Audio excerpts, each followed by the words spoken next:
Chers amis, chers abonnés, bonjour. Aujourd'hui, je fais une vidéo un peu en urgence pour une raison très simple. Nous sommes de nouveau, on ne s'y fera jamais, en période de confinement. On a été un petit peu allégé par rapport au précédent, mais fondamentalement, on reste quand même dans du confinement assez massif. Donc, pas mal d'angoisse, pas mal de cette sensation de perte de liberté. Les couples, deux cas de figure, soit vous êtes ensemble. Ensemble, ça ne veut pas dire habiter ensemble, parce que de toute façon, si vous habitez ensemble, vous êtes obligé de rester ensemble jusqu'à la fin du confinement. Attention à ce genre de choses.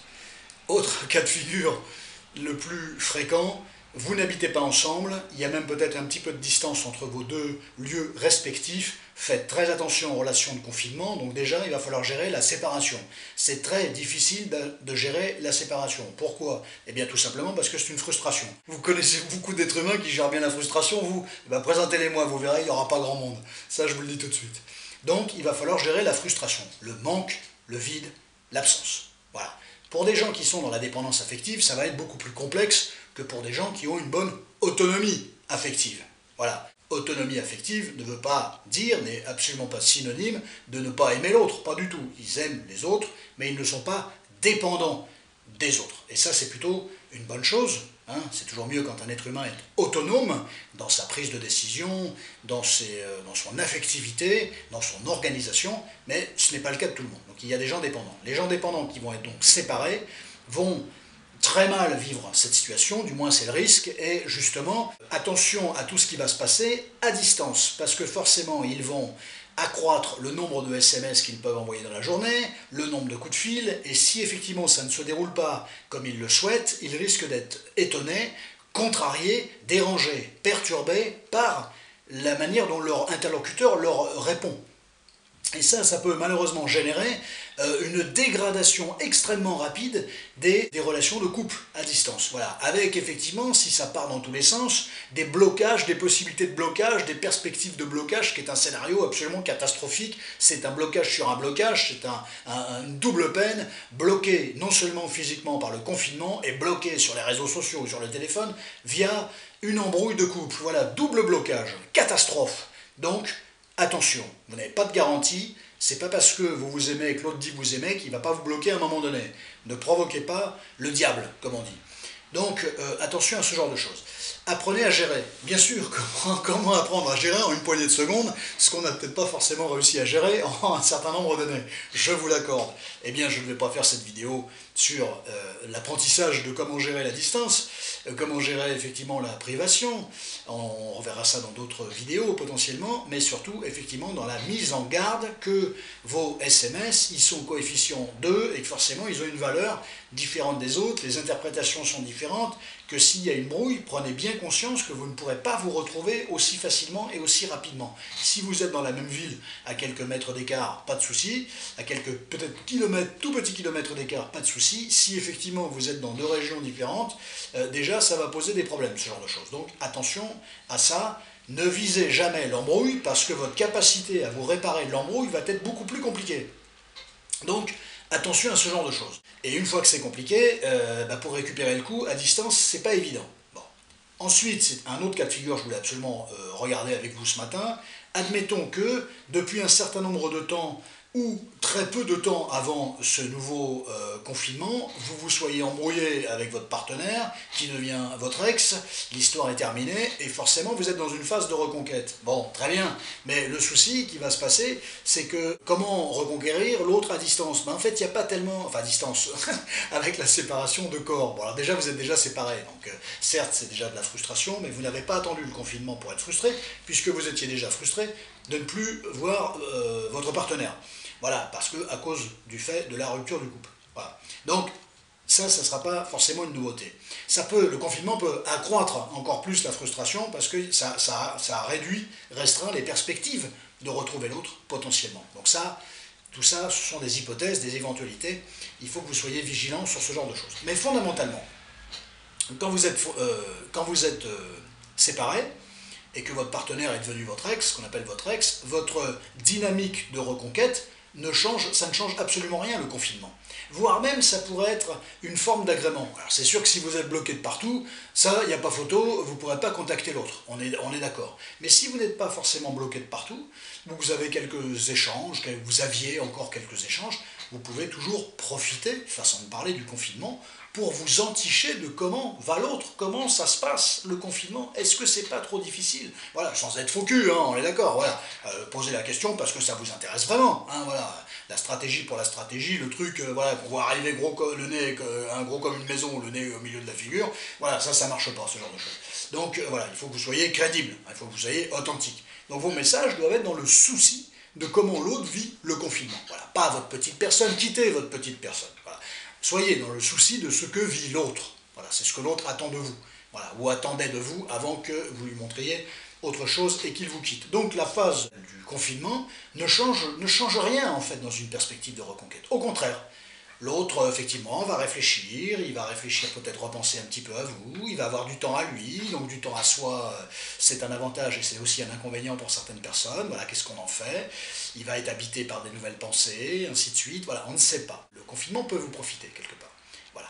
Mais ne commettez pas d'erreur. Mais le souci de l'autre, voilà, ça peut être un courrier par la poste, voilà, un seul, hein, pas 12 000, hein, on est d'accord, voilà. Ça peut être donc message, ainsi de suite. Alors on n'est pas dans les faux comptes et aller vérifier machin et envoyer un message avec un faux compte et ainsi de suite. Non, c'est du n'importe quoi ça.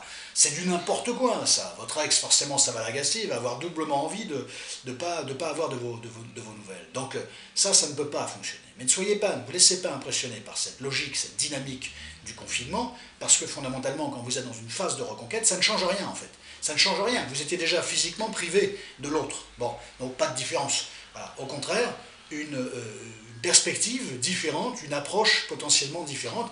Le petit message dégagé, si vous n'êtes pas bloqué, hein, on est bien d'accord, le petit message détaché, et puis effectivement, comment tu vas, comment tu gères. Vous voyez si l'autre va vous répondre ou pas, en fonction de sa réponse, vous pourrez toujours voir s'il y a lieu d'envoyer, pas dans la foulée, jamais, vous envoyez un autre petit message le soir même, hein, donc bien après, toute une journée s'est écoulée, ou le lendemain, voilà, le gars qui gère, ou la nana qui gère, voilà, partez pas dans un truc complètement échevelé, où vous envoyez 10 messages dans la journée, ça n'a pas de sens.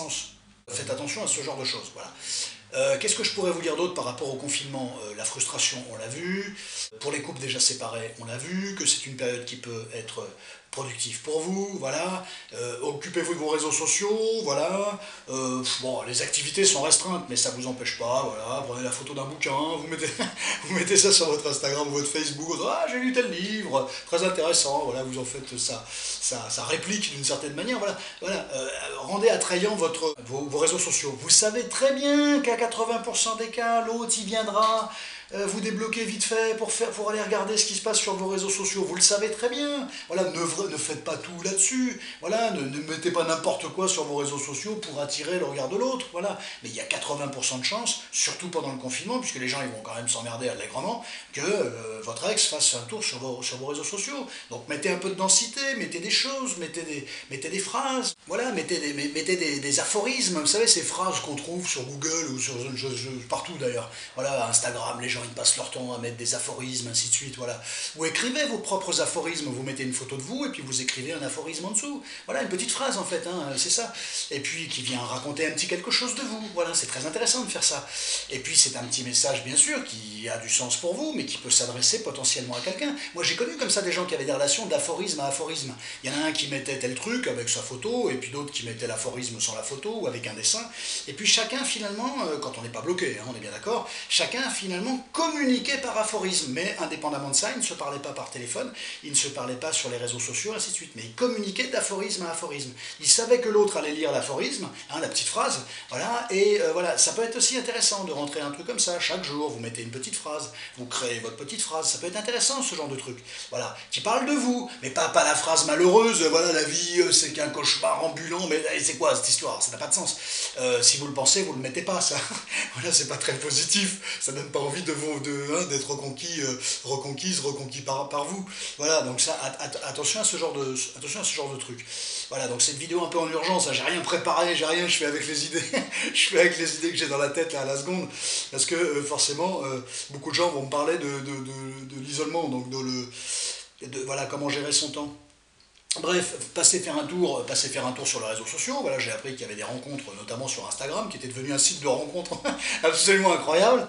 Donc voilà, servez-vous de ça, voilà, sans avoir une démarche trop lourde, mais il y a forcément des gens à rencontrer. Il y a des groupes Facebook. Je suis moins Facebook, mais il y a des groupes Facebook, et il y en a énormément d'ailleurs. Voilà, il y a plein de gens qui discutent, qui se rencontrent. Les sujets sont pléthoriques. Voilà, il y a vraiment de la matière à faire pour s'occuper, en attendant de récupérer son ex, ou pour ne pas penser à son ex toute la journée de manière obsessionnelle.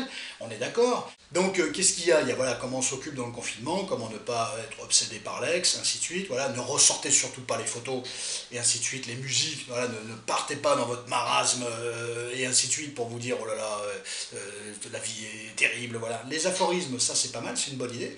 Tout ce que vous faites dans votre quotidien, prenez des photos. Les plats que vous mangez, vous faites la cuisine. Tiens, un jour, là, vous vous réveillez, voilà, en disant, allez, aujourd'hui, je vais me faire un plat de ouf. Même si vous le ratez, vous en foutez. Sauf s'il est très moche dans l'assiette, hein, très très moche, vous le prenez pas en photo, on est d'accord. Voilà. Mais s'il y a de belles couleurs, c'est attrayant, le plat est bien réussi, vous le prenez en photo, tac, vous le mettez sur votre Facebook, Instagram.